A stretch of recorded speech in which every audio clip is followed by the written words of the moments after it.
President of Ukraine Volodymyr Zelensky rejected the Russian proposal for a 3-day truce on Victory Day and called Vladimir Putin's initiative a theatrical production to create an atmosphere of Russia's withdrawal from isolation. According to Interfax Ukraine, he stated this at a briefing with journalists. Zelensky again began to insist on a truce for 30 days at once, stipulating that this was the model proposed by the Americans. From this date, May 9th, editor's note, or on the other hand, it doesn't matter. So, let's try for 30 days. Why is there a 30-day ceasefire?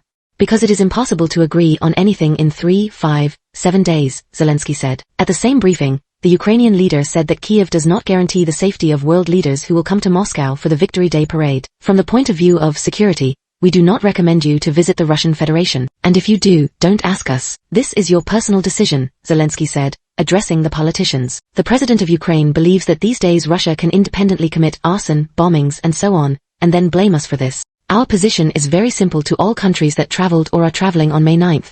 We cannot be responsible for what is happening on the territory of the Russian Federation. They provide you with security, and therefore we will not give you any guarantees, Zelensky said. Before that, on April 29th, Zelensky had already hinted in an evening address to fellow citizens that he wanted to strike at the Victory Day parade in Moscow on May 9th. They are worried that their parade is in question, and they are right to worry, he said. Zelensky's former associate, ex-advisor to the head of the office of the President of Ukraine, Alexei Arestovich, commenting on this statement by the head of the Ukrainian state, called him stupid and stubborn. The president comes out and says, Russians are worried that the parade is in question, and they're right to worry. What is he hinting at?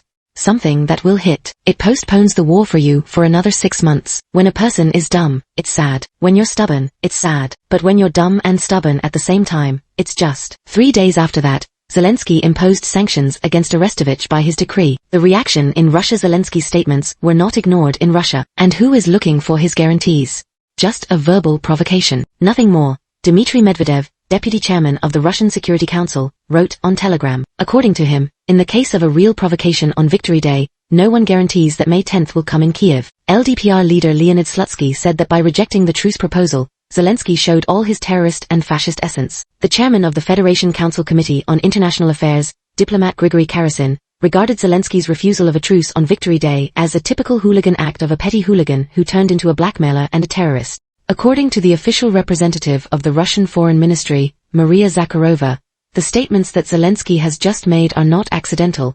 This is a classic terrorist threat on an international scale. Everything Zelensky said during his conversation with the press once again proves the neo-Nazi nature of the Kiev regime, which has become a terrorist cell, she said, noting that now the Ukrainian leader threatens the physical insecurity of veterans who will come to parades and celebrations on the holy day. Russian presidential spokesman Dmitry Peskov noted that the purpose of the Easter truce proposed by Russia, as well as the current initiative to declare a truce for the holidays on May 8, 9 and 10, is for us to check Kiev's readiness to find ways for sustainable peace between Russia and Ukraine. According to him, the subsequent reaction of Vladimir Zelensky indicates that the ideological basis of the current Kiev regime is neo-Nazism, and victory over Nazi Germany is not a holiday for them apparently.